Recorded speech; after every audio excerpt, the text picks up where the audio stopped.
Hey,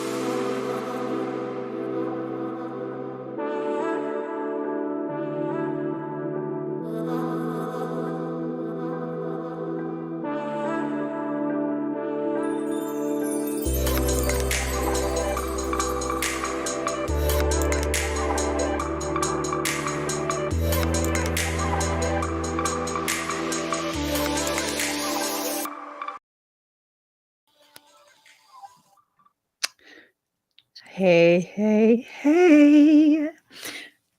So,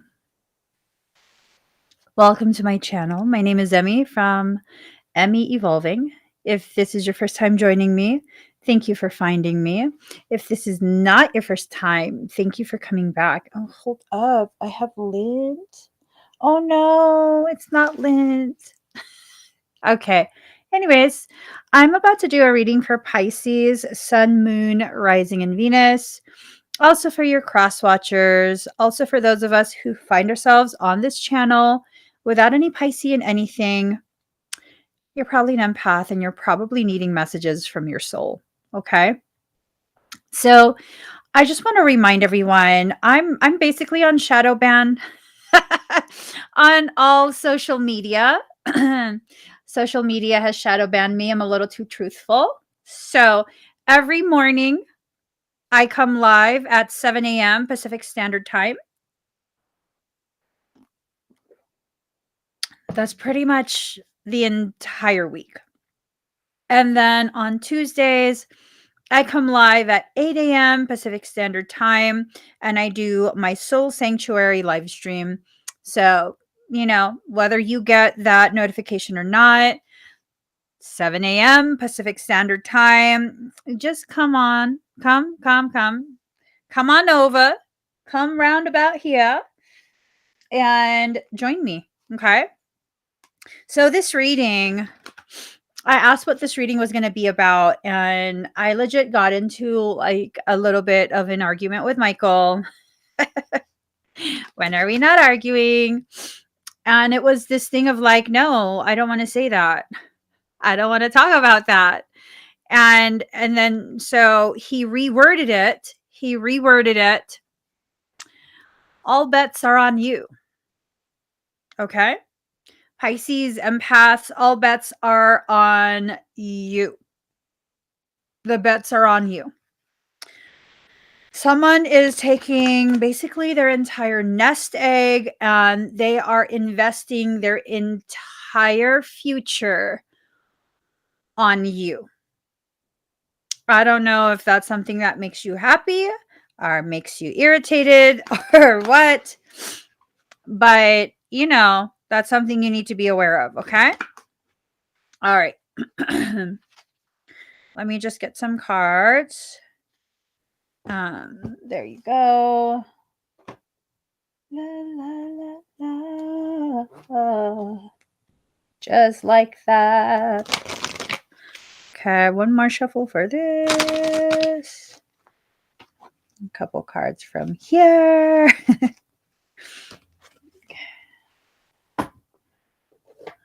All right, it's almost like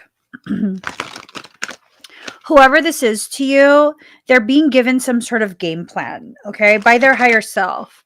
Whatever their attempts, like if this is something that's meant to be, right? If this is a soul-based connection or something like that, something along those lines, their higher self is basically giving them the instructions on how to override your defenses. Sounds parasitic to me. I don't know if it's parasitic, but I mean, I'm totally not for people who be trying too hard. That's just ugly. That's ugly. Just be yourself. Let me decide if I want to be around you or not. When people be trying too hard, it makes me feel like you extra. You extra don't need to be trusted. You need to extra be pushed away because what do you need? What do you want that you're trying so hard? What is it? What is it? So I'll give you some dating advice. Stop trying so hard. Don't be sweating people. If they don't want to be around you, if they don't want to return your call, stop calling. I'm only really going to call you like once, twice, if twice. Most likely just once. And let's be honest, I'm probably never going to call. I might text you once. If you don't respond, okay, you're busy.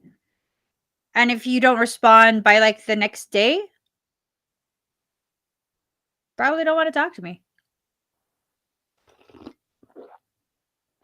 I've never come across a person who was absolutely totally interested in me that left me on red. My entire life. Okay? My entire life. I've never had someone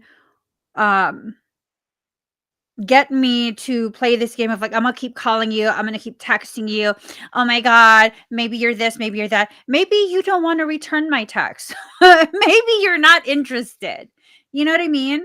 Like, I don't know. I don't know if I'm just old school like that. I'm very like traditional in that way, where it's kind of like you have to actively court me. You have to actively, try and and make it clear that you're interested. I don't think much has changed, to be honest. It's just the psychology of the games that are played. But in reality, it's like when someone's interested in you, they're not going to you don't have to question it, you know. And if you're questioning it, let me just stop. Let me just stop. Let me, no. Whenever you have to wonder, they're either playing a game with you or they're really not interested. And I'm sorry, but even if I'm interested in you, the moment I feel like you're playing a game with me, now I'm not interested. You're not chasing talong. Talong. That's that's eggplant in my language. In my dialect, talong. Gusto mo yung talong? Oh my God, you want some eggplant? Here's a news flash. People who are extremely high frequency, they have a tendency to be incompatible with nightshades. Let me break it on down with you. Talong is a nightshade. That has low levels of toxin. So I'm just saying, okay? Eggplant is a nightshade. You high frequency, you don't need no nightshade in your life. I'm not trying to tell you, you know what I'm saying? The last thing you need is to be chasing eggplants. They poison. Let me stop. I'm drinking black coffee with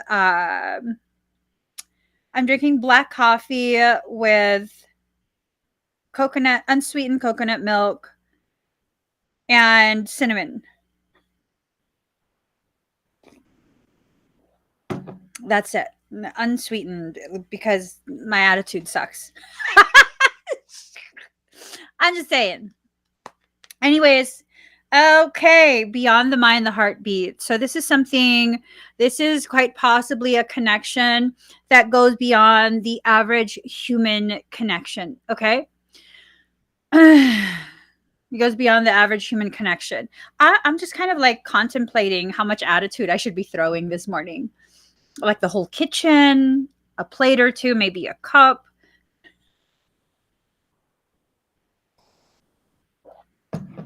Not sure.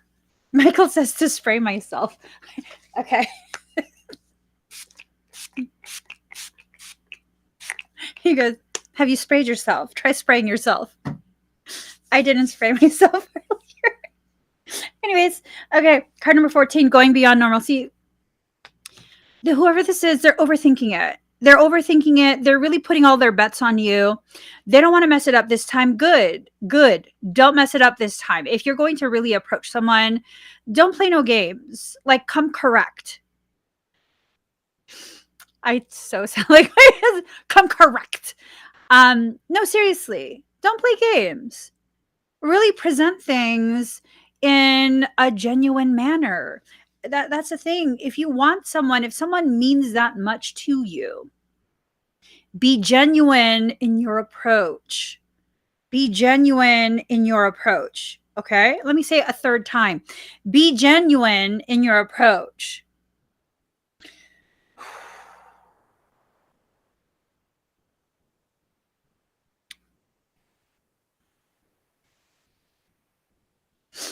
They're going beyond normal. I think their normal is like attitudey, game playing, withholding them. Are you dealing with a Scorpio? Hold up. This is a male Scorpio, legit. For real. Hold up, Bish. Wake up. Wake up, Bish. For those who are listening to the podcast, I've just pulled out my moonstone pendulum. Her name is Bish. Bish, are we talking about a Scorpio? She's already saying yes before I even ask the question. Bish, quit playing. Are we talking about a Piscean? No. This person who's going beyond normal, is it a Scorpio? Yes. Bish, don't be lying. Bish, don't lie. We friends. We best friends. Me, Bish, and I are friends. She don't be lying to me.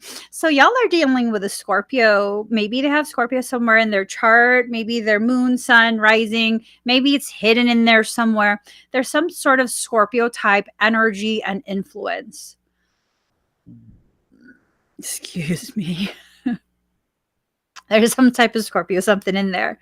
Now, I got no problem with female Scorpios, you know? They tend to either just leave me completely alone or they tend to be like really amazingly matched with me, right? Female Scorpios. Male Scorpios, on the other hand, unless there's something to temper the chart, the one thing that I cannot stand, the one thing that I cannot stand, I'm not trying to be a man basher or a Scorpio basher, but the one thing I can't stand is that stereotypical wannabe alpha male who is like, I'm a Scorpio. Yeah, no one cares. Damn, the venom came out the mouth. I'm sorry for being honest. I can't stand that. I can't stand that. The unbalanced, unhinged people who are so fixated on letting people know that they are that particular sign. Because why? You haven't shown me, do you move like a Scorpio? No, Scorpios, like the really saucy ones, don't be announcing that. They just like arrive on the scene and everybody's like, oh, oh, that's a whole lot of right there. My logic is this. Okay, and it's not me hating on Scorpios. I want to make that very clear. Honey, if you got to tell me you're a Scorpio, you're not the right kind for me. I mean, granted, I'm taken, but yeah. Yeah. Mm-mm. I got to be able to sense that Scorpio energy for that to apply to you. Like, no, I'm good. I'm good. That's another game that's being played. Okay. Don't fall for that. Who gives a damn what their sign is? Listen, I'm Pisces. I be acting hella much. People think I'm Scorpio. People think I'm Aries. I'm neither of those. Okay. You are not simply a stereotype. Let go of that need to play the role because you've been volunteered to be this, this, and this.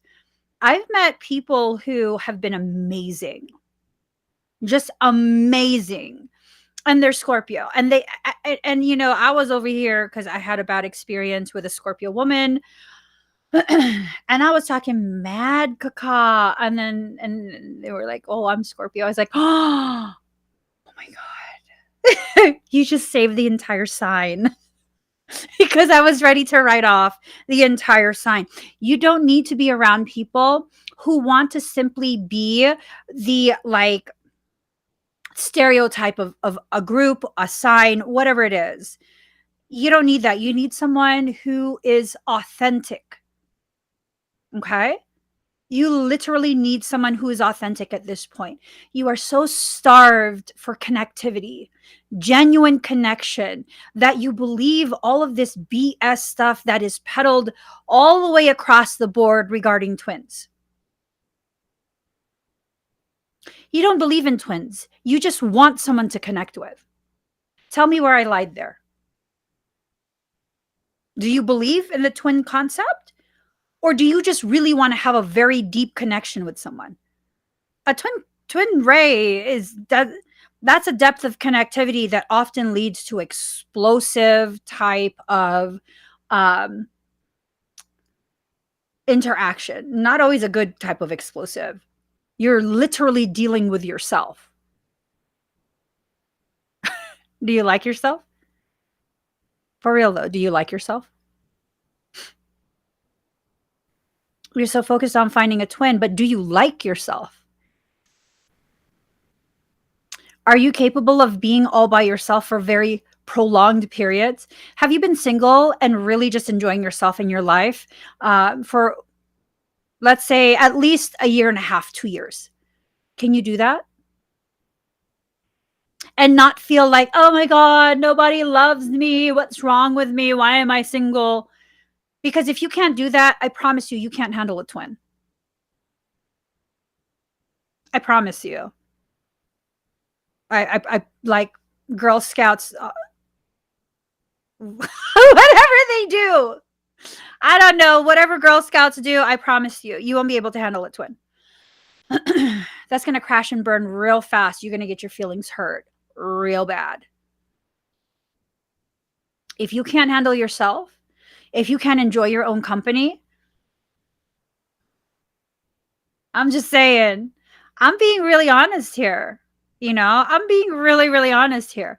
How do I know I finally reached a point in my personal journey that I can handle the presence of a twin flame, twin ray, whatever it is? I actually like myself now.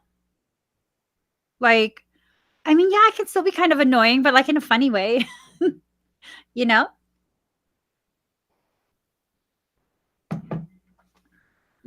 Yeah. I can deal with myself now. So that's how I know I have enough maturity to deal with a reflection of me that exists outside of me. Before, it used to be this thing of like, if I see aspects of me that I don't like being exhibited by other people, it's almost like I feel this insatiable need to attack them. Verbally, not physically, but to just like tear them down. Why? Because that's the part of me that I don't like. And now I've reached a point where I really appreciate all the things that I've lived through in life. And I've gotten to where I feel balanced in my life. Just realized the other day that I've been grounded this whole time. The concept of being grounded that I had been using was not applicable to me, anyways. So I've been grounded this whole time. I've been allowing myself to feel and explore and just be more of who I am. So now I've reached a level of maturity where I can be around different types of people and not have to like necessarily put them in their place and tell them they're wrong and this and that. No, those are all my opinions. You're not right. You're not wrong. We just differ in our perception. We can coexist even with differing opinions, differing chosen behavioral patterns. We can coexist. And if it's something that really is just bothering me, I'll just excuse myself. I saw a video on Facebook yesterday that really brought it all home for me. I'm not a confrontational person in real life. That's very difficult for me. If there's an issue, I won't confront you. I'll just slowly back away and go real quiet, and just the next thing you know, I'm gone. No joke. I'm not going to be like, hey, I feel like there's an issue. Can we talk about it? No, I'm going to be like, that's me. And so now it's this thing of, um, how do I balance that? I think that's the final part of me that needs to be balanced, understood, accepted, harnessed, so that I can bump up all the way to the next level of lessons that I need to learn in this life. Whoever this is, they've bumped up. They've gone through something, they've let things go. I don't know if they've let go a grudge towards you. I don't think they ever really even had a grudge towards you. It's almost a sense of it wasn't a grudge. It was more of this like, how do I get you to see how much you mean to me? I mean, I don't know. I don't know. They're trying to really assess. They're putting all their bets on you. Like, you're it. To them, you're it. You are it. Um, oh my gosh, that's sad. What if you don't change your mind?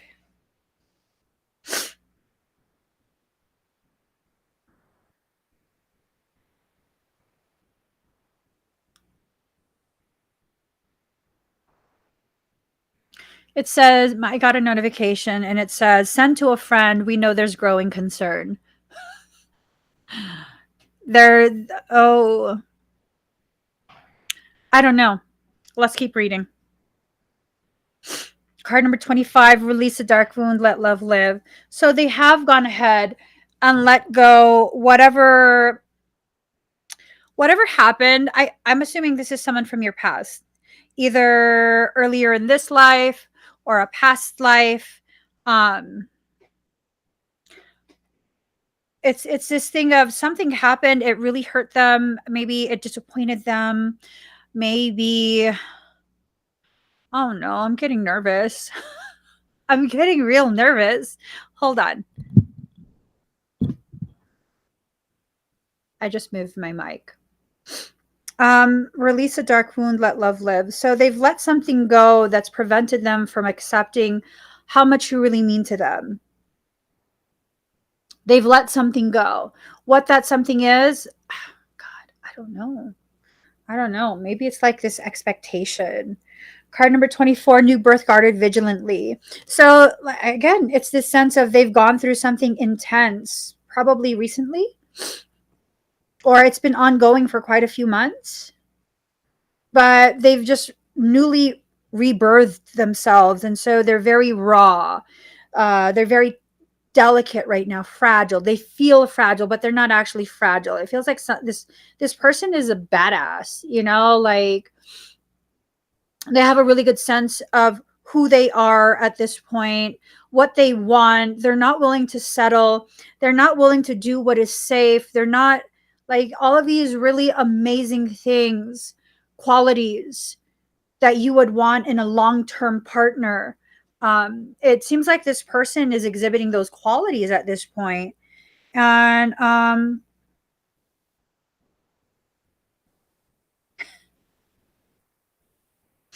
got another notification. It says, we notice that you've not yet had the opportunity to share your experience. Positive, negative, or in between, your experience is important. I don't know. Do you want to share your experience? What's happened to you? If this reading resonates with you, do you feel like you need to share what you went through? Um, or is it more a message of whoever this is for you? They feel the need to share what they lived through after you guys walked away from each other. You know, I'm wondering if you're developing an amazing friendship, or is this simply, I don't know. I don't know. It makes me feel sleepy. I don't think I got time for this today. Hold up. Yeah, no, I don't got time for that today. I gotta work, work, work, work, work. Okay, let me keep going. Card number 20, softly, softly, the tender touch. When this person comes back around, you need to speak to them softly and tenderly, okay? Yes, you have a need to communicate how the last interaction maybe disappointed you or hurt you or whatever. Don't be so quick to be accusatory. Don't be so quick to just blame and conversations actually need to take place. Conversations actually need to take place between the two of you. Yeah. For the person who's watching my live stream without entering the actual live stream on Facebook, I can feel you trying to mess with my energy.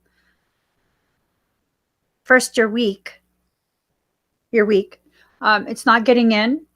Secondly, you're about to trigger an actual twin ray response. He's about to mess you up. Not me, my counterpart. So unless you would like his entire fist shoved through your forehead to rip out your third eye, I would definitely stop.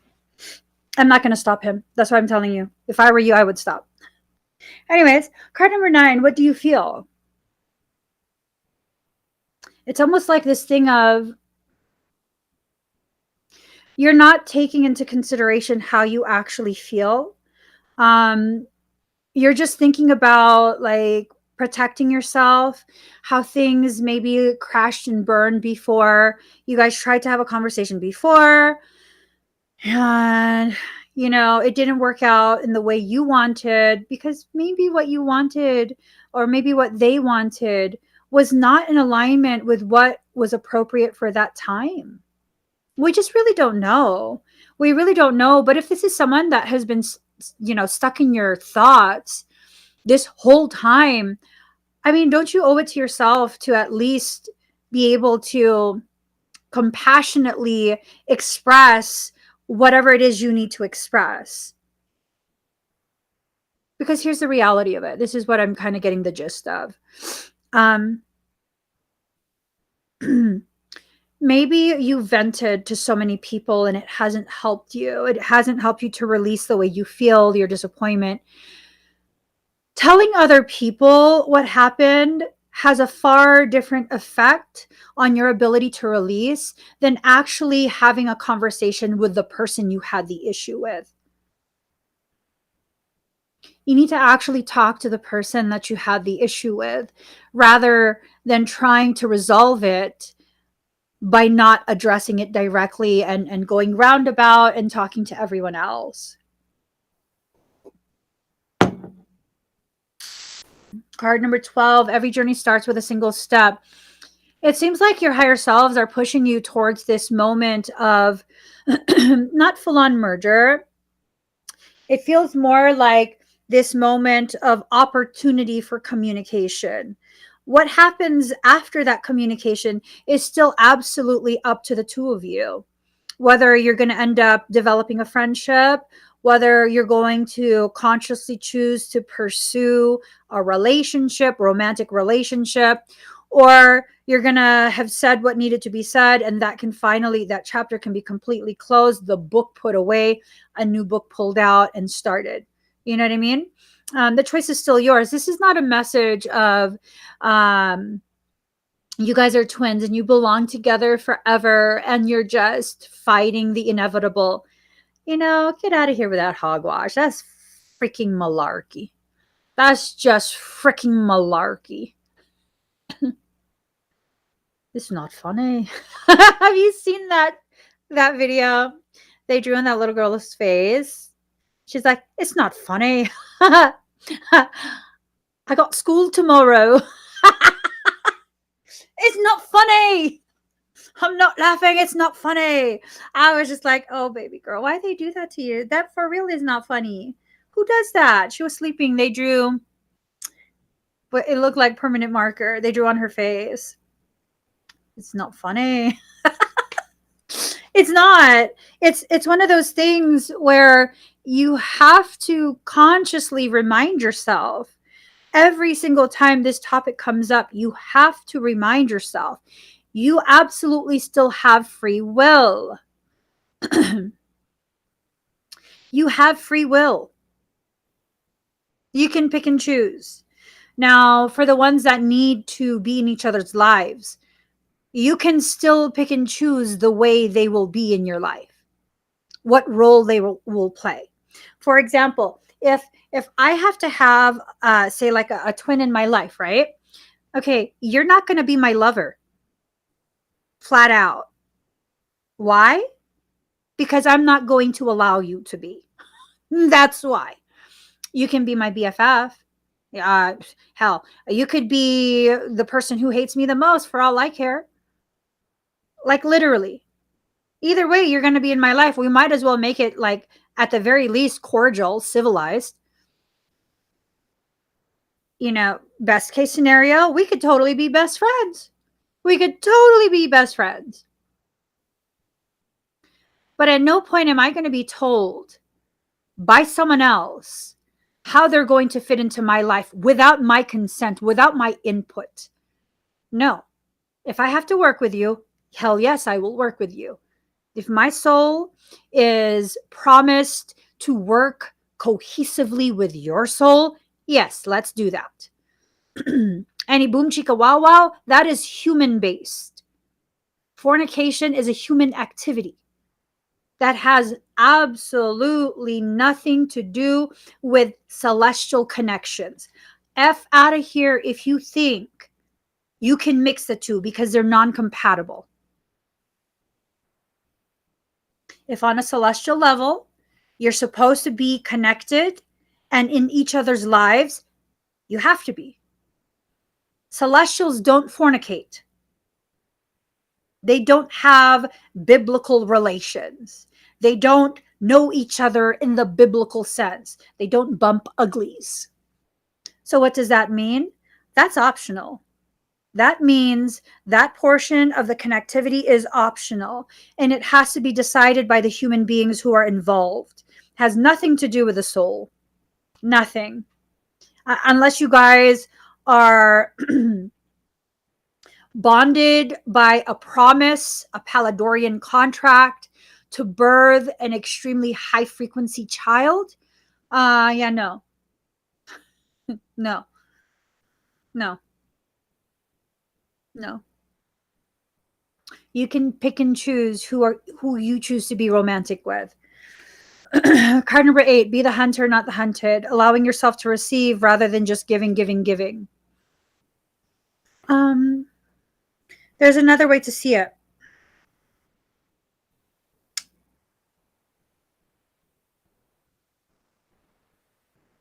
You are accepted and approved.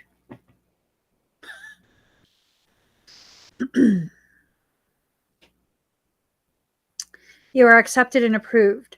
So, the implications of that. You are accepted and approved.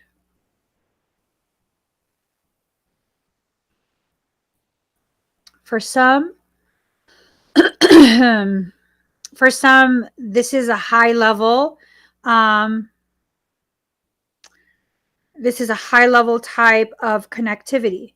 Again, the sexual stuff, that is optional. Okay, that's not a requirement. But for some, this is a high level type of celestial energetic pairing. And it requires you both to stop running. It requires you both to stop running and to begin facing the reality of the work that needs to be done. This is probably someone who's going to be triggering you in some way. Okay? Probably triggering a remembrance of something. Triggering processes. They're like the catalyst. They're the catalyst for something. For something. That something leads to your wisdom. Owls have long since represented wisdom. It's making my throat freaking. Hold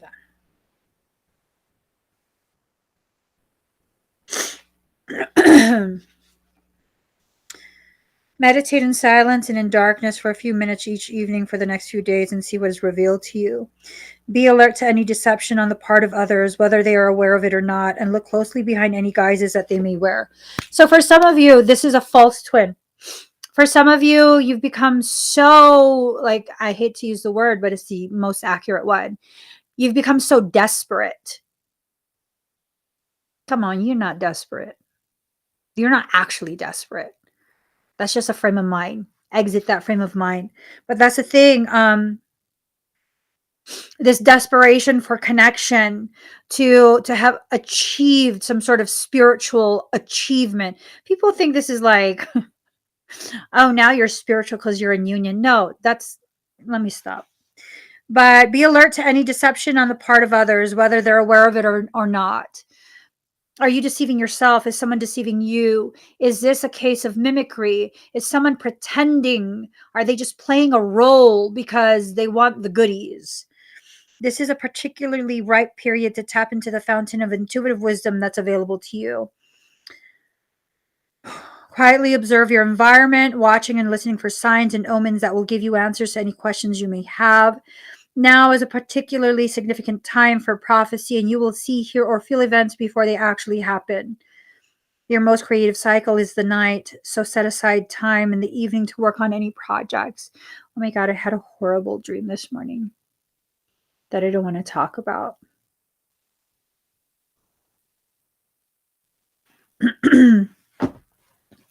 Anyways, card number 5, follow your own rhythm. That ebb and flow of energy. The cha-cha. The spiritual cha-cha. The back, forth, and forth. Let me see you go. Back, forth, and forth. Wanna see you go. I think we're going to get away with no twin card in this deck. Card number 7, Legacy of Light. Okay, you come from a legacy of light. You do. This is not the only life you've lived. This is not the only life you are living. Okay, there's at least 12 of you in Echoes of Consciousness. There's at least 12. You know, this 12th degree of echoing within the consciousness shard that was you. You were cleaved off of a whole. And you just got to remember, try your best to not try and take this process too seriously, too personally. Don't hurt your own feelings if at all possible. For some of us, you know, like for me, I'm incapable of not hurting my own feelings.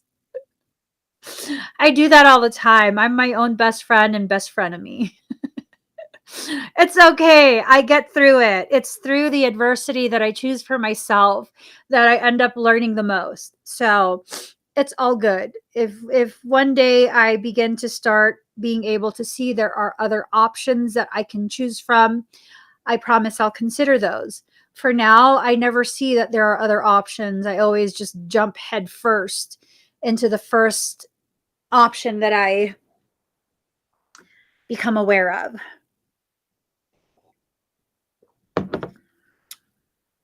Card number 41, bring it into form. Allowing yourself to bring it into form. Allowing yourself to walk towards whatever it is that you need to walk towards, whatever it is that needs to happen. Just flow with your journey. Now, we're not waiting for anyone to arrive. I want to put that right front and center, right? You're not taking this reading and using it to effectively put yourself into like a holding tank, into a paused type of growth. Like do not stagnate. For all you know, I could be full of caca. For all you know, I legit could be full of caca. Okay. I could just be making all of this up. I'm not, but I'm just saying, playing the devil's advocate here. So don't take anything anyone says and use it to justify your self-isolation and your punishment. Okay? Keep moving forward in your life. Who knows? Who knows? Maybe in the next week or two, couple weeks, you're going to come across the greatest love of your life, and it has nothing to do with twin stuff. Come on now. Come on now. But digressing back to what the message is, there is someone that's on you. This person might be approaching soon, at least a duration that's happening already. Seriously considering the approach. Um, um, what I just heard is playing for keeps. They're serious. They're seriously serious. They're playing for keeps, is what I heard. Oh, shoot.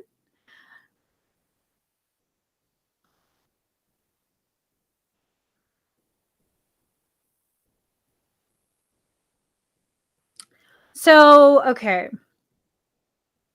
There's a couple signs out there. There's a couple of the zodiacs. I'm not good at zodiacs. I don't do astrology. But I'm mildly aware. Mildly. Okay. I'm astro illiterate, but I'm aware of the letters. So there's a couple zodiac signs where if they were to say to me that they're playing for keeps, I would be like, oh my God, you're never going to stop. You're never going to stop. Okay, so Taurus, they're very bullheaded, stubborn. Once they make up their mind, you're not budging them. You're not budging them. I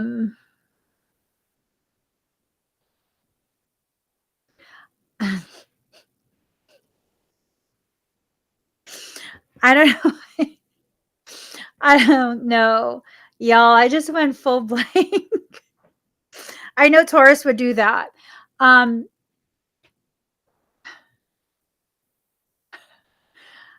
Y'all, Gemini would do that too. It takes a lot to go beyond that protective type of charisma that Geminis have. If you get past that, if they actually let you in, they're playing for keeps, for real. Yeah, they're not going to stop. They might not be as intense in their approach, but they're just not going to stop. They're once they're committed, they're committed. It's going to take a lot to get them to change their mind on that commitment. And then, of course, Scorpio. Once Scorpio decides something, really, you're not going to convince them of anything else. Oh, I got a notification. Powerful truth. It's true. It's true. Aries, I mean, it depends. It depends on how Aries views you, because they're the kind that's willing to burn for you, but it's usually if they're toxic, right? Because a balanced Aries, they're going to be more level-headed about things. They're going to like really consider and all of that. But I mean, you know, they would have to be a balanced type of Aries, because if they're not a balanced, like a more balanced type of Aries, um, they're just going to be so caught up in like fighting with everybody. You know what I mean? Like any little thing is an argument waiting to happen. But that's unbalanced Aries. Who else? Pisces too, though. Sorry, Pisces. It's true. But they're not like upfront about their commitment to their obsession with you. Pisces has a tendency to be much more covert. Um, they'll like they'll have you believe in all sorts of different things that you won't even know how they actually feel about you. Um, so I would say Taurus, Scorpio, Gemini, and Pisces. Um, yeah, yeah. I think those four. If you're dealing with someone who has any of those four in their chart, I think they're really committing to what this is. If they say that they are committed to it, like that commitment is there. That commitment is literally there. I don't think anything is going to sway them from this. Um I don't know, Taurus is super sensitive. They're not gonna like that I'm saying this, but this is primarily the toxic Taurus. Um, and there's toxic ones in every group. Okay, so calm down. No one's singling you out. There's toxic ones in every group, but what I get is like if a toxic type of Taurus commits in that way, that's gonna get real ugly real fast. Like real ugly real fast. Y'all think a toxic Scorpio is bad? Oh my god. No. I don't think so. Like I said, I don't know much about the zodiac. I'm just going based off of observation of energies. Leo, I would say that Leo is kind of like, they definitely can commit, but if you just too much, if it's too ugly, the muchness is too ugly, just be like, no, I'm good. And it's not like they don't feel, because all the Leos that I know, when they love very, very, very deeply, very deeply. But like really though, they're not dumb about their stuff. They're just like, listen, you're a little too messy. You go in the corner, clean yourself up, do something. I'm gonna just carry on with my life. If you catch up, you catch up. If you don't, it was fun. That's how I see Leo energy. Like this is like, hey, ain't nobody got time for that. I like that though. I don't got time for that. So those four, if your person is one of those four, they're bringing it into form. They really committed to this. They are really, really, really committed to it. They take it all the way home, all the way to the bank, deposit it, put it in a CD. They don't even want to invest it like they don't want to do day trading simply because it's too volatile. They want this investment to continue to compound in interest, like grow and grow and grow and grow. That's what they want. So you're gonna have to make a decision once you see who this is and how they actually are. You're going to have to make that decision and see if you want to make that same depth of commitment as well. I think if whoever this is for you approaches, if they are literally not going to give up. Okay? I don't mean like stalker, annoying type. I mean, they are willing to be present and witness you be happy outside of a union with them, a relationship with them, and just bide their time.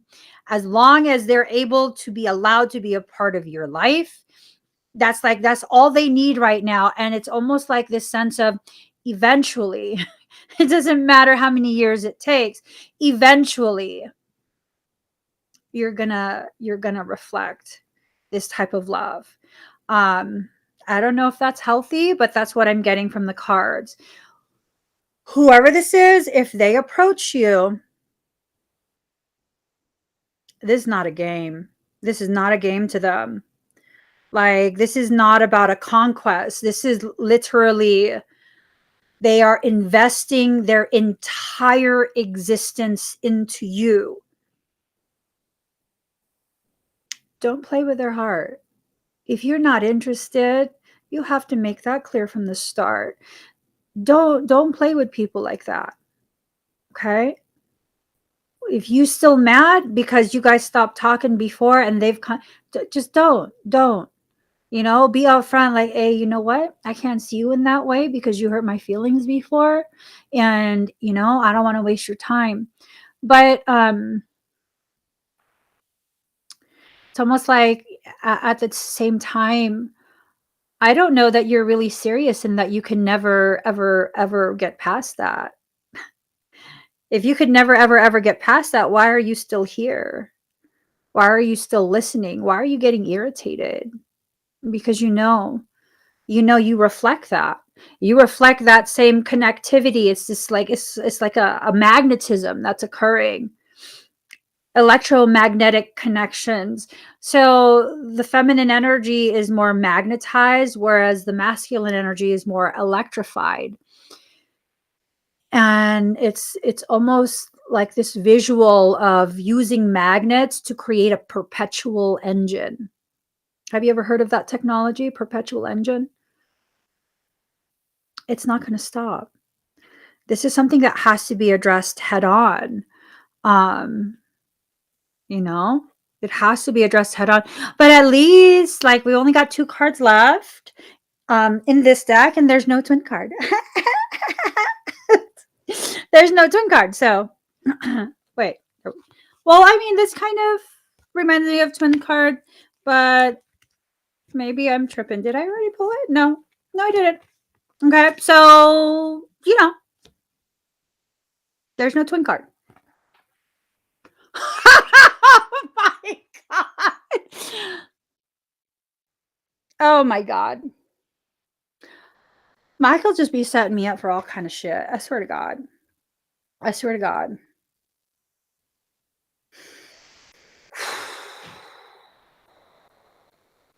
I just gotta breathe. I gotta breathe. I gotta breathe.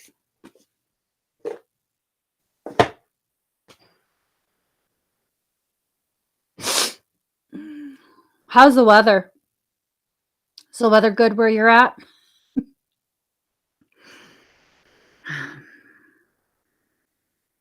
I did not wake up today and get out of bed for this type of drama. I I really didn't. Okay. I did not start my day just to be the recipient of drama. I'm going to save the last of this deck for later. Oh, you're in NorCal? Mm-hmm. No, I'm not shuffling this deck again just because I looked at the card. I don't care what you say. And then I go and get out the cards to shuffle. Okay, so it's very cold. Where are you guys from? Please do share. Where do you hail from? Oh, let me just take a moment right now while I, get my attitude back in check. Hold up. Let me do a roll call. I'm going to read off the 5 locations that have shown the most love for me on SoundCloud. Okay. So if you guys are not aware, I'm live on YouTube and on Facebook simultaneously. In addition to that,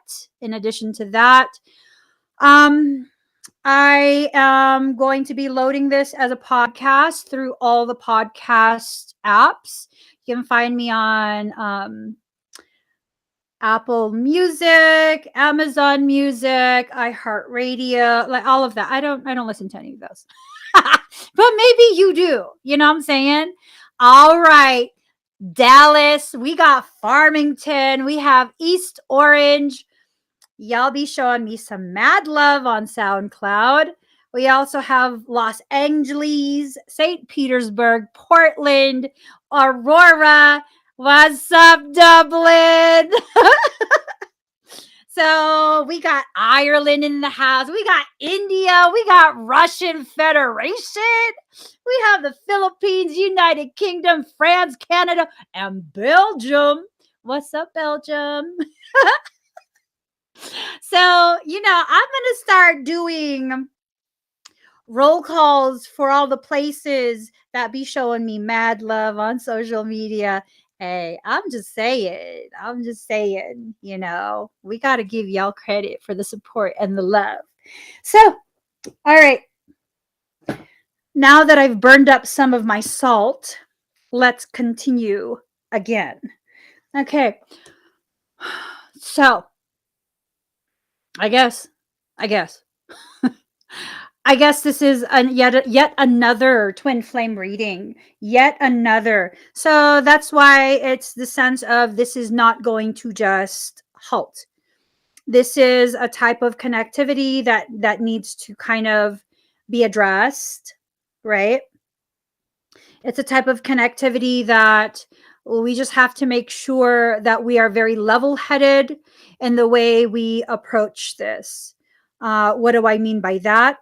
Just toss out the entire label of twin. For real, the label is garbage. The label is garbage. I'm just saying. I used to live near Houston. I've lived everywhere, you guys.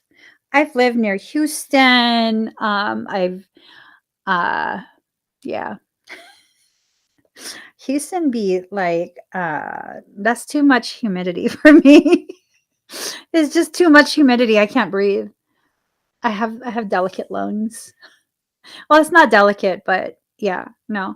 Anything that feels hotter than like 76 degrees, I'll die.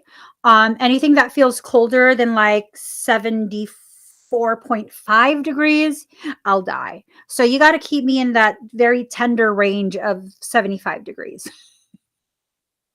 at all times, or I'll like die.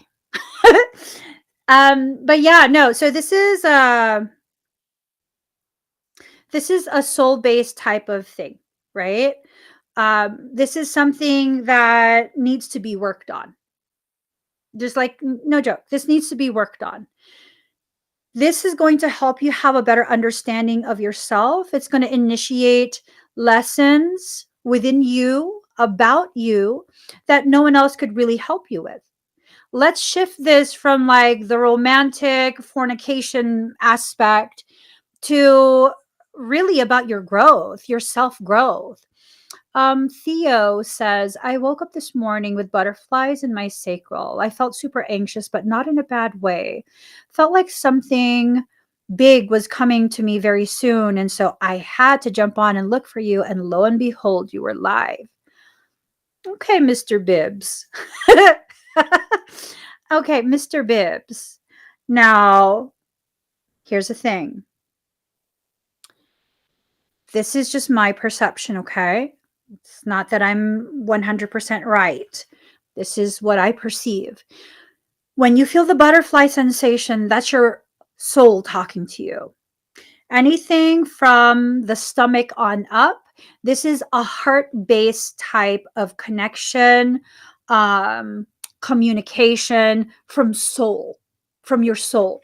This is your soul basically letting you know, like, hey, this is an experience that's going to help you further ripen, deepen your inner, under, and overstanding of yourself, your soul, all of that wonderful stuff, right? And then anything from the stomach on down, that's more of a survival type thing. It's heading towards the root chakra. The closer it is to the root chakra, the more likely it's about your body is being used to communicate this message of, hey, you're going to need to figure out a way to survive something. It's coming. Now, you say it's in your sacral. I don't know what that means. You know what I mean? Like, I haven't scanned you. I haven't really assessed any other details. So I don't know what that means for you in particular, Theo. But that's a general rule of thumb for me. The lower those butterflies are, the more my higher self is telling me, like, girlfriend, get ready. Get ready, girlfriend. Something's going to rock the boat and create some sort of waves. So, just something to definitely consider, okay? For some of us, the reemergence of a specific individual, and you'll know who that is, It's really to trigger you either through adversity or personal challenge, you know? Ah, we have a session in February. Yeah, no, it's something that you have to like you have to get to know your body very well, because what's accurate for me is not necessarily going to apply to you. You know what I mean? That's why I want to be very clear with that, because I don't function like most people. My energy doesn't function like most people. So I just want to be very clear. Like for me personally, if I were to feel it in my sacral towards my root chakra, that's telling me, oh, something's coming, but the higher on up, that's like, all right, you're nervous, but you have to go through this because it's going to grow you. It's going to be amazing. You might take a few years to realize how amazing it is and the way you've been grown by soul. But like I said, I don't function like other people. So that codex might not apply to you. Okay. Card number 32, faith in the process. You have to have faith in the process. You cannot try and grab the wheel. You don't even know how to drive.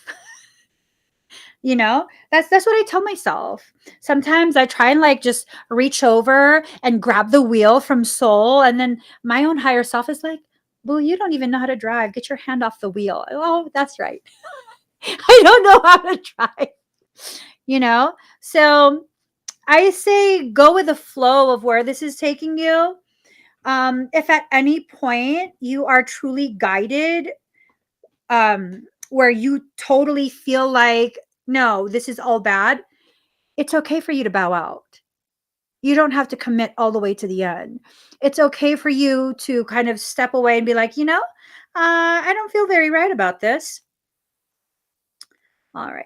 Too many of us commit to something based off ego, meaning you don't want to be embarrassed and have other people know that something quote unquote failed. Is it a failure?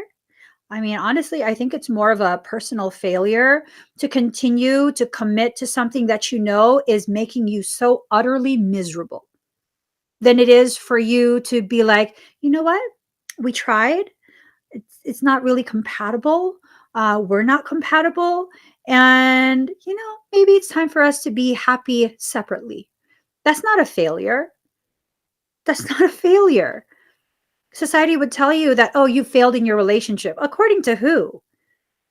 According to who? Y'all be listening too much to people who don't even have their own lives figured out. You ever notice the people in your life that have the most opinion and the audacity to be so vocal about their opinion are the people who really should just kind of be quiet and better use their time to fix their life. You ever notice that? Pay attention. Think of the person who has the most to say about other people and how they're messing up. They're usually the most miserable person. They don't got nothing going for them. They maybe are in a relationship, but if they are, it's probably a very unhappy relationship. Or they have all these opinions about how you should run your romantic life, yet they're single, divorced many times, multiple times. I'm not saying being divorced multiple times is a bad thing. I'm saying if you are taking the relationship advice from someone who can't make their relationships work, there's a problem there. There's absolutely a problem there. That's like me um, taking workout advice from someone who's never been to a gym, never used free weights, has never worked out.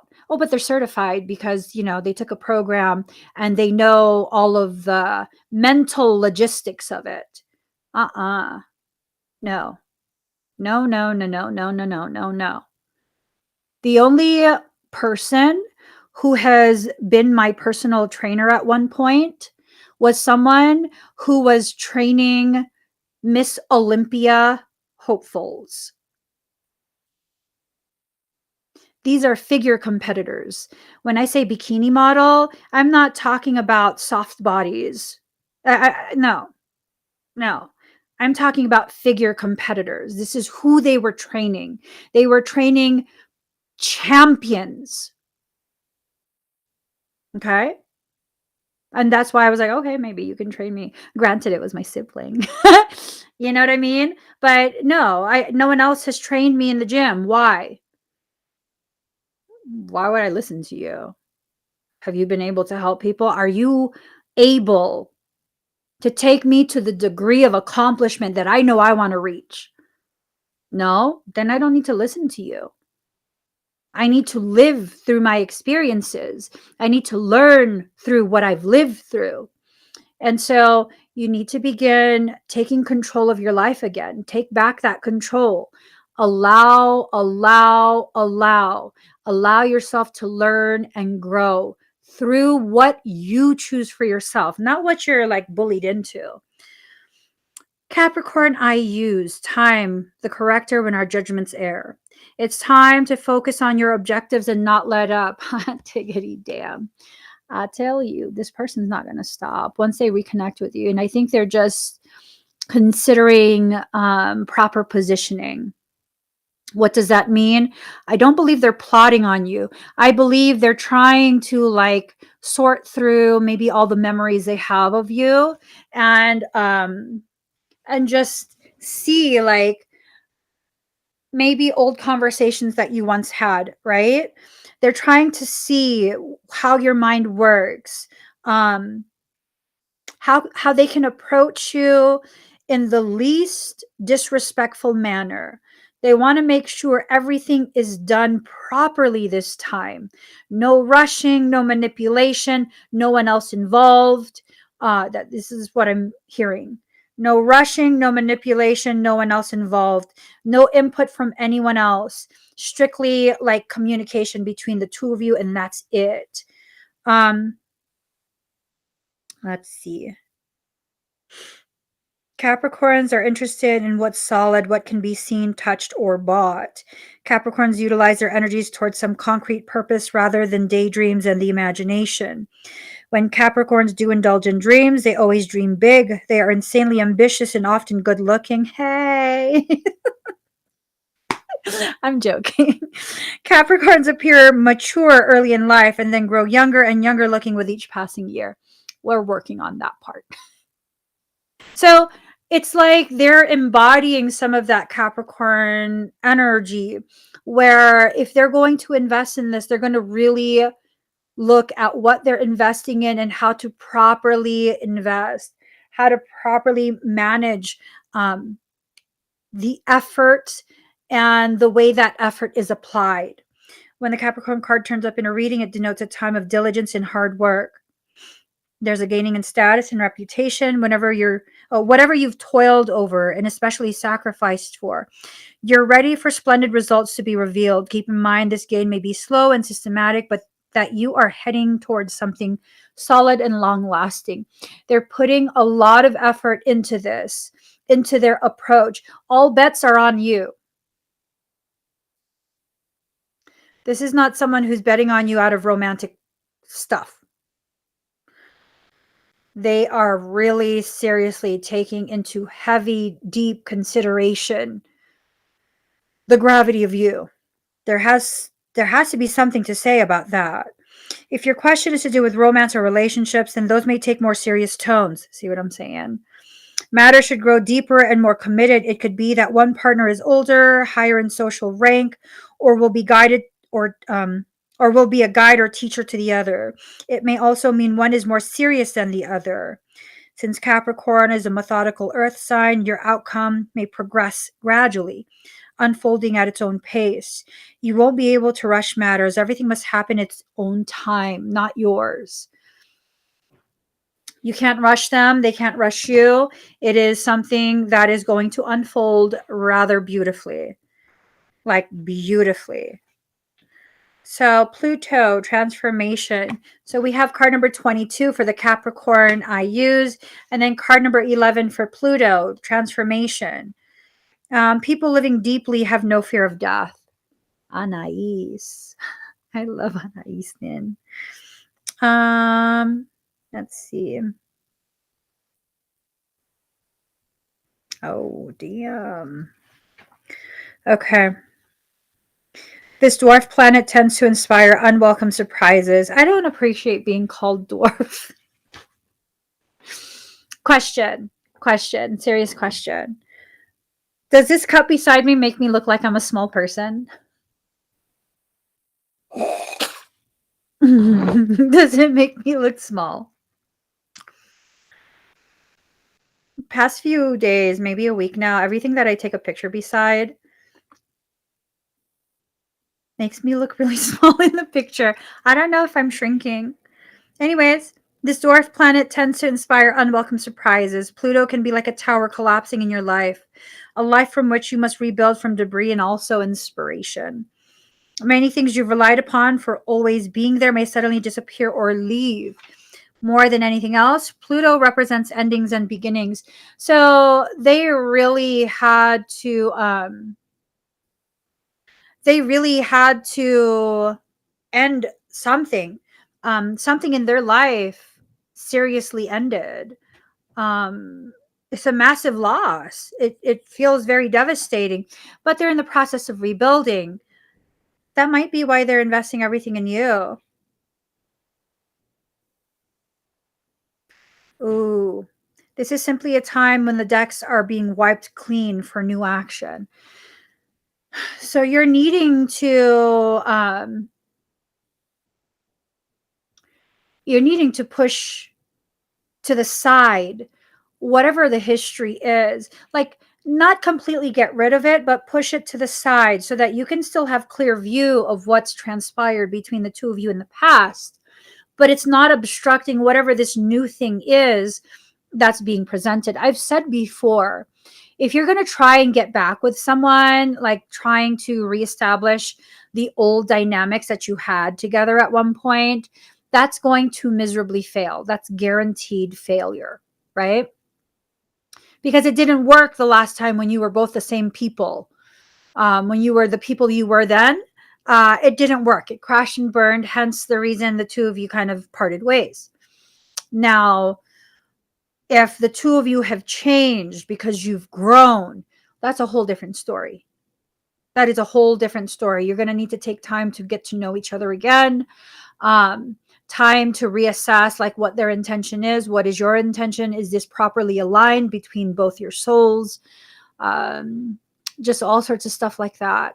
So the feel that I get after they've lived through what they lived through, they're a completely different person now. It grew them. Whatever they lived through was a lot.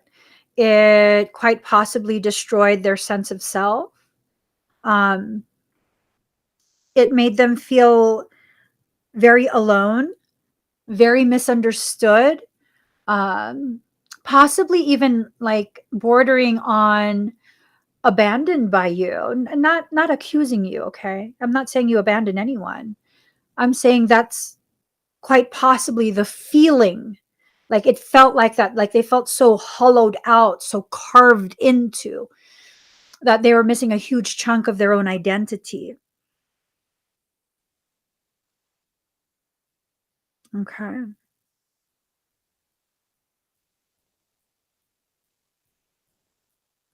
Profound rebellion.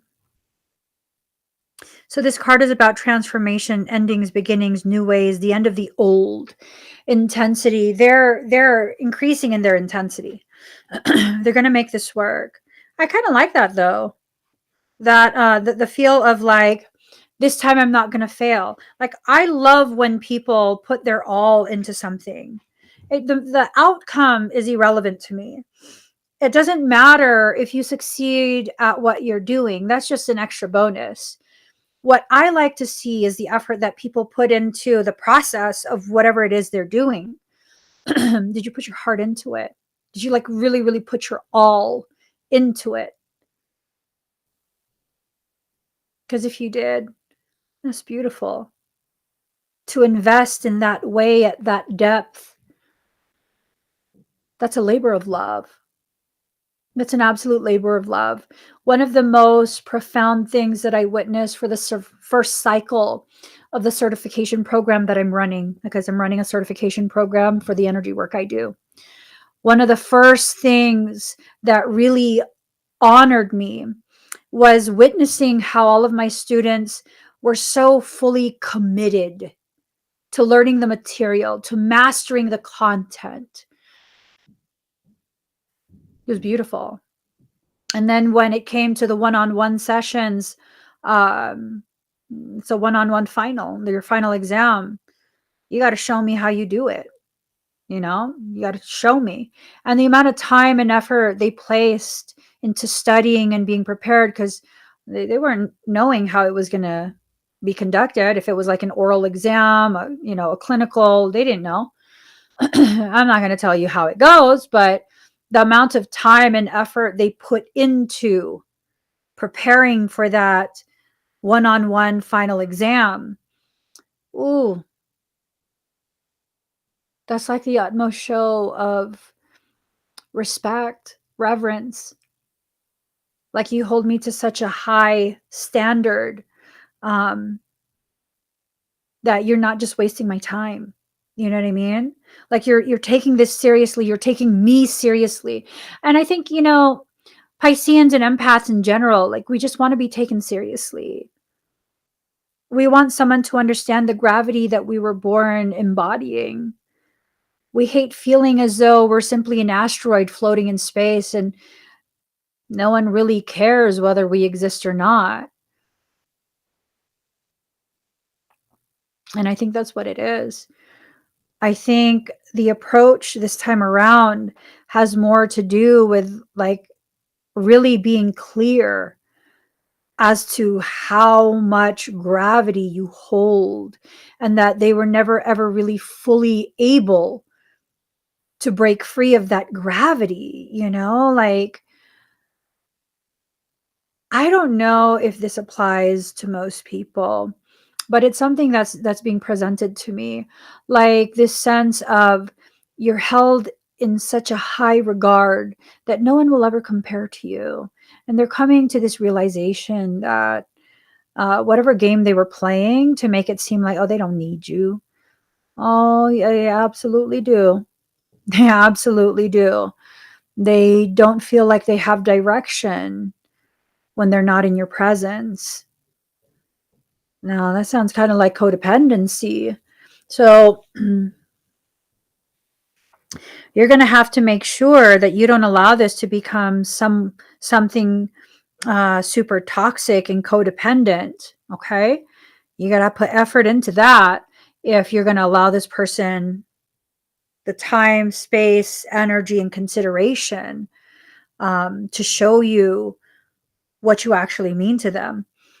Ocean Lover says, and we hate when our intentions are completely misunderstood by those we care about. Yeah, seriously. Um, I think the biggest regret, I'm getting this sense of the biggest regret that whoever this is to you holds, um, is that they were too afraid to communicate um, exactly how important you are to them, the way they see you. Um, and honestly, that's who doesn't want to know how important they are to you? That's a pretty essential type thing, right? So, I don't know. I guess my personal thing is this. If I ask you, like, what am I to you? If I ask you that, and either you don't want to answer, or you can't say it because I don't need to know then. I don't need to know. Because if you don't feel safe enough with me to be able to truly be yourself and openly communicate with me, especially when I ask you a direct question, because I very, very rarely ask direct questions. If that's very rare for me to do. I like to try and give people their privacy. Like, even if your higher self tells me information about you, I'm gonna just kind of be quiet about it and be like, don't tell me that kind of stuff. They're private. That's how I am, And it's like this thing of, if you can't say it, if it can't come out of your mouth, whether I know or not, I'm going to act, live, and decide as though I don't know. Because really, I could have just made that up in my head. Just because someone is highly empathic, just because they're this magical Piscean to you, does not mean you're now absolved of your obligation to communicate. Communicate what you want them to know. You can't just be like, oh, you can read my mind, just read my mind. No, that's no. This is not about me harvesting information from you, because that's not a loving thing. Harvesting information, that's a tactical maneuver. That's what narcissists do in order to get the upper hand, to better understand the person they've triangulated, the person they're targeting. I'm not a narcissist. I'm not good. I'm not going to do that. No. Oh, but Emmy, they're giving you permission. I don't care. I don't care. I don't care what you give me permission to do. If it goes against my ethics, which that goes against my ethics, I'm not doing it. If you don't have the courage to communicate with me, that tells me you don't feel safe with me. And if you don't feel safe with me, I need to gracefully bow out and remove myself from that equation and allow someone you do feel safe with to take my proper place. Let someone else in. Maybe you can communicate with them. I don't know if I'm just being too staunch with this, but that's just how I feel. Like, if you're going to have a really deep connection with someone, um, you have to be able to communicate, especially if it's a direct question and the person never asks direct questions.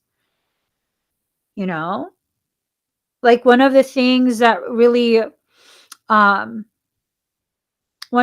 that really made me see my husband as different when we were first dating, the things that he so freely would share with me, would tell me, it was kind of just like, why are you telling me this?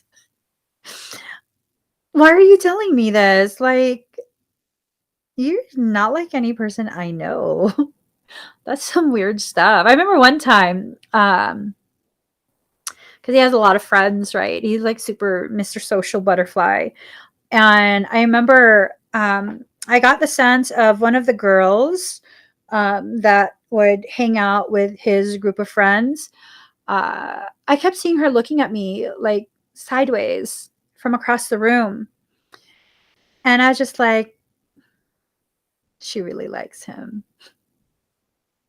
I should just leave this alone. Like, I'm not going to find another girl for you. Please come on now. There's just too many people in this world. I'm not going to fight someone for you. And I remember one day, he just like randomly tells me, I forget what we were talking about, but he just randomly tells me, like, yeah, no. Every time after I take you home, that very same person asked to hang out. And I was just like, oh, okay. And he was like, yeah, but I don't want to. And I was like, well, I mean, I know she has a crush on you, like a really big crush on you. She's actually massively in love with you. He goes, yeah, I know. And I was like, okay, well, just let me know, you know, like, I'm not tripping. We haven't known each other that long. I'm not tripping. Just let me know. And he did. That was a thing. He did let me know. He did let me know. He let me know that there was this, but it's not an issue. I mean, that's beautiful. That's beautiful. To be able to have that depth of openness, communication, trust. I mean, and then like a couple of weeks later, this fool,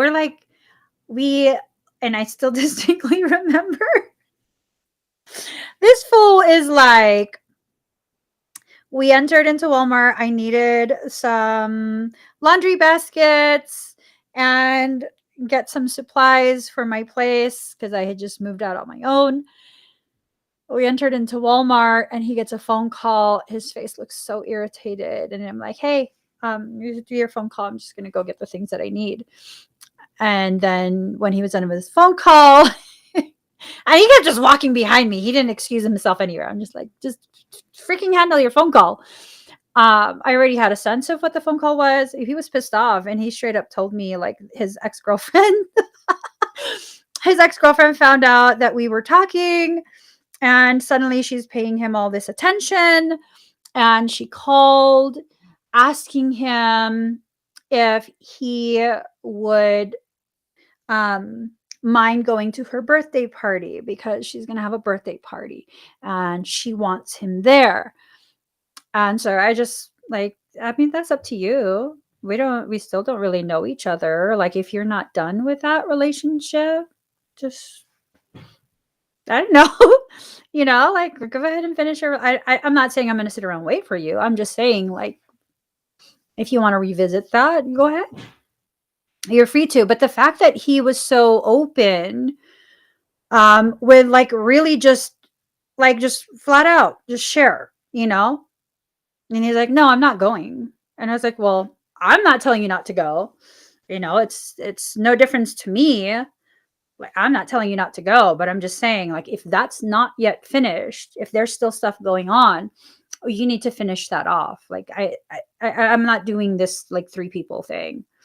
And if I don't know, maybe it's because my husband set the standards so high for me. Like, my expectations of other people in their attempt to garner my attention in a romantic way, like, everyone else falls short. They fall very, very short of such a high standard that he has set for me. Not because I demanded it, but because he has forever held me in that regard of, I'm not going to jeopardize whatever this is. And that's the thing. When someone can't even communicate things, I mean, to me, that's a deal breaker.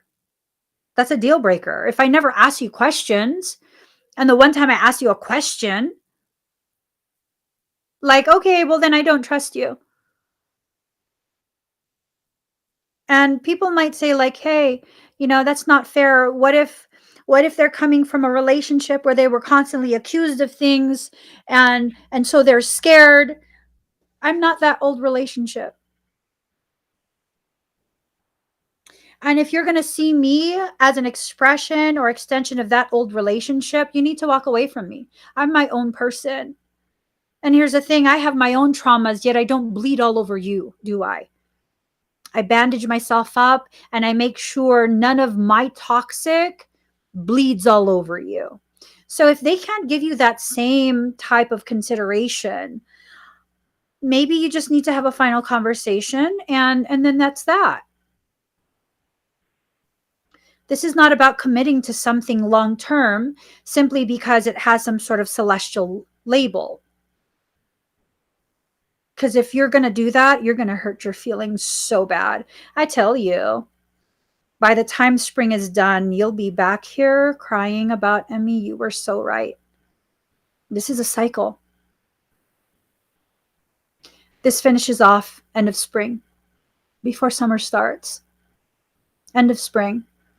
Either they find their courage beginning of spring and you see everything you need to see, to decide whether or not you're going to allow them to remain in your life, or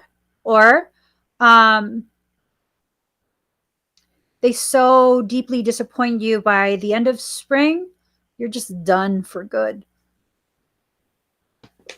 You're free to live your life in whatever way, okay?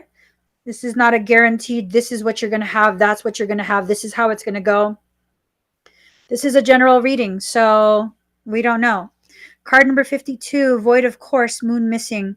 The moon is a friend for the lonesome to talk to. All is not as it seems. This void of course moon card can be daunting. It may not be a good or appropriate time to answer your question. Yeah. Silence, failed judgment, false reading, wasted effort. The wrong choice, missed opportunity, sleep, and recovery. So it's this sense of this might crash and burn again, or they might remember how badly it crashed and burned the last time, and they're not willing to go down that same path yet again. Okay. But really, the one thing I will not compromise on is lack of communication is a deal breaker. You don't have to tell me your entire life story. But if your behavior, your demeanor, the way you carry yourself and interact with me causes me to begin questioning you, it's time for you to be exited from my life. You're not going to disturb my peace. You're not going to disturb my peace. I don't give you permission to. I just don't. I'm not going to. I'm not going to agree to that.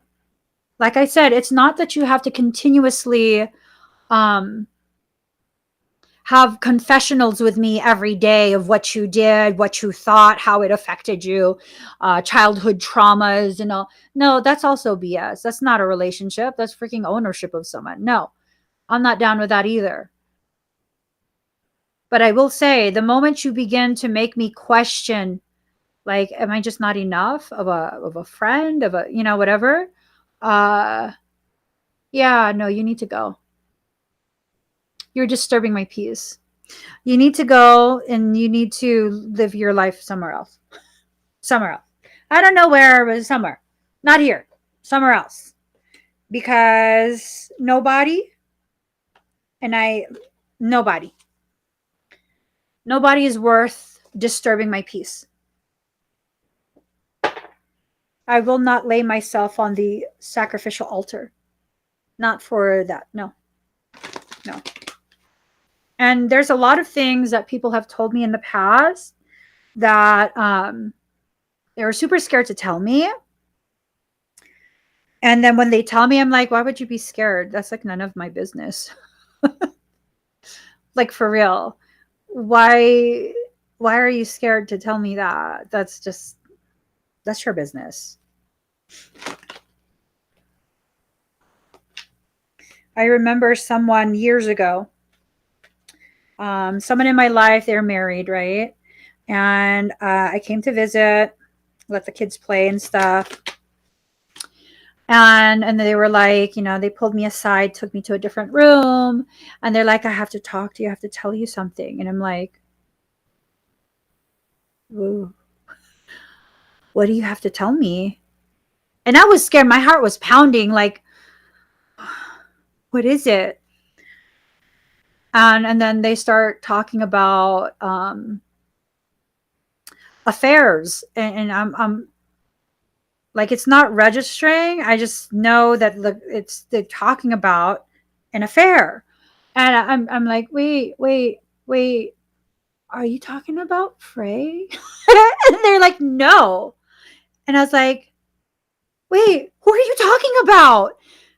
Apparently they were having an affair. And I was like, bitch, this got nothing to do with me. You scared the shit out of me.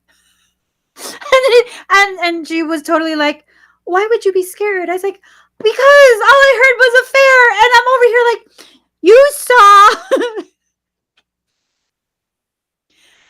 saw my husband betray my trust. And she was totally like, no, what are you even talking about? I didn't even say his name at all. And I was like, why are you even telling me this? Like, so you're not mad or disappointed in me? I'm like, I'm not married to you. People be thinking like I'm going to have some sort of reaction to someone's personal circumstance that really has absolutely no effect on me and my life. And I'm going to be mad at you? No. I mean, do I agree with that decision? Not really. But that's your life. Like, if you were that unhappy that your eye began to wander, you probably should have had that conversation with your spouse and be like, listen, I'm not happy in this marriage anymore. I kind of need to just explore myself. I want a separation or a full-on divorce. Like, I don't agree with the betrayal of the trust, but I don't also think people need to be scared about sharing parts of themselves that have strictly nothing to do with my life. It's strictly about their life. Communication. If you can't communicate with me, and I very, very rarely request communication, there's a disconnect there. There's a misalignment, and you're going to have to go on your merry way. You just are. I can't do that with you. No, no, no. Let me rephrase that. I don't want to do that with you at all, in any way, shape, or form. I don't want to. And it's okay and valid for me to not want to. You guys need to begin developing some minimal level of standards that the people who enter your life need to be held to. Now, I'm not trying to control everyone, but I have a minimum level of standards, boundaries, healthy expectations. I expect some type of communication when it's necessary. Like I said, I'm not the type of friend that we're on the phone every day, all day. Because if you're looking for that from me, I'm sorry, you're not going to get it. That's just not how I am. I don't have the time. Someone else's monkeys, yeah, they're someone else's monkeys. So stop trying to take ownership. You know what I mean? All right, card number 33, you who show the way. The logical mind runs away from drowning. Lovers accept drowning in the sea as their destiny. The logical mind finds consolation in reaching a level of comfort in life. Lovers are focused beyond their own comfort. I've looked to you in my darkest moments, searched for you through fumbling, as though fumbling for a candle and matches during an unexpected and interminable blackout. I am the ship at sea, seeking you as my guiding light. Nay, I am the sea, rising up to the horizon because I yearn to be closer to you. Then, oh, to my greatest relief, you rise like a phoenix from the ocean, casting hallowed golden light all around you. This great blazing angel of holy fire. In a sweet instant, my soul rests in your presence. The sea becomes calm, the darkness abates. Your light reveals truth, and through your living presence, I know my true self again. I am what you are. Even when it appears I am returning after being lost in a darkness, as though I could ever be extinguished, I am divine light. I am you, a living sun. Even in your unquenchable passion for service to humanity, to the world that offers you so much, there's a time when your most powerful offering is actually and most simply that of your presence. You show the way. You who inspire through how you choose to live and be. You who sometimes think yourself to be invisible. You who consider yourself to be of no particular or exceptional worth. Yes, you.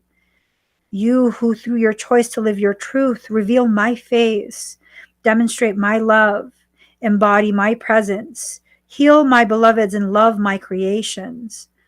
This oracle comes to you with a personal message, a special message. You are an inspiration. You're helping those around you, and even many of whom you are unaware. You're doing this because this is your path, this is your way, this is your gift, to live a life dedicated to the growth of consciousness, and through that dedication, inspire others to receive the loving consciousness of the great beloved that can benefit them so greatly, no matter what their situation or circumstance. You're not doing this through any effort or will. You're doing this because this is your nature, your being, your way. Just as the sun breaks through darkness with its own light, shining light with its presence by simply being, so too does your inner sun, your soul. You don't have to understand this or do anything with the information given, although you may find it of comfort or even be shocked by it, pleasantly perhaps. It is just an acknowledgement of who and what you are, given freely because you are ready to receive such an acknowledgement. And I think what's happening is someone is preparing to acknowledge you with a proper reverence and degree of acknowledgement. You're also being gifted through this oracle with a sign, a portent. This oracle is an omen, an issue too difficult for you to understand, no matter how hard you've been working on it, is about to be resolved. You have no need to hold on to it or become more worthy of that resolution. It's going to happen according to the grace of the great beloved, and your job is to allow it to happen, to simply bear witness to the resolution, even if you have no idea what's going on in the process. You may find that while you're letting go, the resolution happens without you being aware of it until after the fact. Then apparently all of a sudden, what was an issue is no longer. You who help others are a worthy recipient of the help of. Be prepared to surrender all plans and convictions about what can and cannot be, about what you think you know and what you think you need. Grace of the beloved to take you through the great waves as the seas become calm and serene under the living divine light. This oracle brings the message that if you have a situation in your midst that feels impossible to resolve, the divine has it covered. Do a sacred honoring ritual and let it be sorted out by a power greater than your own. It shall be sorted out and your sun shall rise, just as day follows night again and again, so too shall your sun rise after any issue or struggle. Have faith and hope and know that this is a sensible approach to any dilemma, no matter how serious it may seem. For what use is it to bemoan the absence of day, even the longest night, when you know in every moment dawn is ever closer to breaking once again? Your hope then is not foolish, but wise. This person, maybe it's you. Your hope is not foolish. It's a sense of divine wisdom. You know something. I don't know what you know. I don't know what you know it about. But you know something.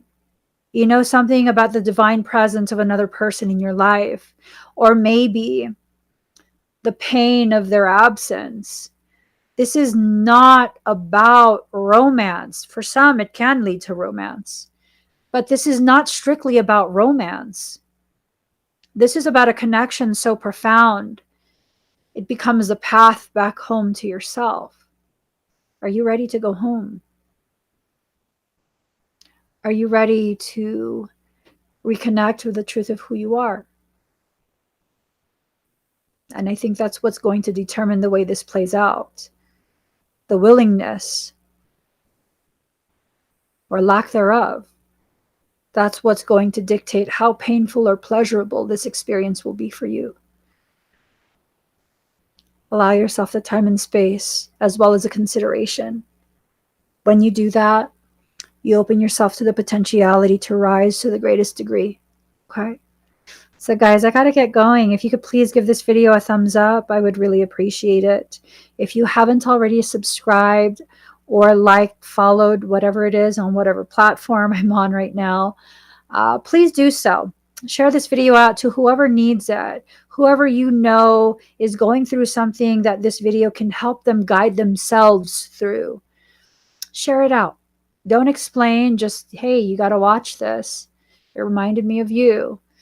And share the video, okay? Don't tell them how to receive it or what it's about. Just trust them to know what they need to know. They have the ability to resonate with what is rightfully a message for them. Everything will be fine. I really, truly believe that. Everything will be fine. Every time life challenges me, it's always to bring me to a higher level of submission to my own soul, a deeper depth of love and acknowledgement of the truth of who I actually am. I've been through a lot in life. I'm not a victim. I'm an avid learner. That's why I go through a lot in life. My life is my teacher. I'm never going to identify as a victim. I will forever be sovereign in my mind, in my eyes, in my heart. The things that happen to me are things that help me to learn, and I can never be bitter about my growth during the times where I want to be. Those are the times I have to sit with myself and soothe that inner child. I was disappointed. I felt betrayed. By who? By my expectation. An expectation that wasn't aligned with the reality of what I was living through. It's okay. I'm learning to not betray myself anymore. You will learn to stop betraying yourself, but it's a process, so allow yourself to live through it. Don't hold your breath. Breathe. Communicate within yourself, within, well, hey, TSP. Michael says, I need to see your comment. Right back at you. That face you make it. Yes, you may be short, but your energy is very tall. I see no lie there. I see no lie. I'm tall for hobbits. We'll leave it at that. I hope you guys have an amazing rest of your day. Please, guys, subscribe, like, share. Bye, everyone.